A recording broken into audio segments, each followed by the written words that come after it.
আসসালামু আলাইকুম বন্ধুরা, কেমন আছেন? আশা করি ভালো আছেন।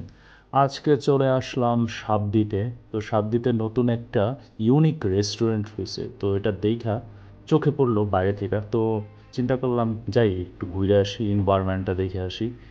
এখানকার এনভায়রনমেন্টটা খুব সুন্দর, চমৎকার। তো আরেকটা কথা শুরুতেই বলে নেই, আপনারা যদি নিরিবিলি আসতে চান তাহলে শুক্রবার অথবা ছুটির দিন বাদে সাবদ্বীপে আসবেন, না হলে প্রচুর ভিড় থাকে, আপনারা রিল্যাক্সে আসতে পারবেন না। আমরা শুক্রবার বাদে আসছি, তো সেজন্য সেরকম একটা পরিবেশ পাইছি।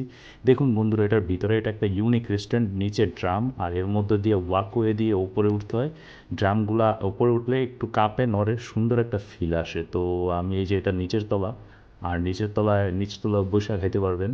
আর এখান থেকে সিঁড়ি ওপরে যাওয়ার, লাইক ডুপ্লেক্স রেস্টুরেন্ট। তো ওপরে এই সিঁড়িটা দিয়ে ওপরে ওপরে চমৎকার পরিবেশ বন্ধুরা। বিকেলবেলা যদি যান, এখানে পরিবেশটা অসাধারণ, অনেক সুন্দর। মানে কি বলবো, এখানে আপনি ঘন্টার পর ঘন্টা আরামে রিল্যাক্সে বৈশাখ সময় কাটাতে পারবেন আপনার প্রিয়জনকে নিয়ে বা বন্ধু বান্ধব সবাইকে নিয়ে। আর এখানে বোরিং হবেন না, এটা একটু হেলে দুলে খুব ভালো লাগে। আর বাতাস, মানে সময়টা চমৎকার কাটবে। এই পাশ থেকে ভিউটা ওই পাশে চমৎকার। আর বন্ধুরা, এখানে খাবার ট্রাই করছিলাম, তো খাবারের অবস্থাটা খুব বাজে।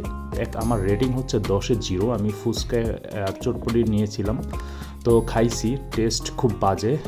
খাবারটা 0, কিন্তু এটার এনভায়রনমেন্টের জন্য আপনার আসা উচিত। আর সবাই এখানে এনভায়রনমেন্টের জন্যই আসে, আমরাও এটার এনভায়রনমেন্ট দেখে আসছি।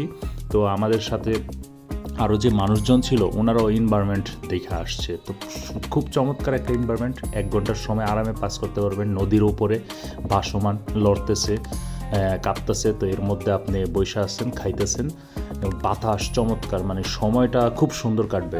এনভায়রনমেন্টের জন্য হইলেও আপনারা এখানে যাবেন। তবে খাবার ভালো হয় নাই আমাদেরটা, হয়তো ওনারা নতুন দিছে, এখনও বুঝে উঠতে পারে নাই।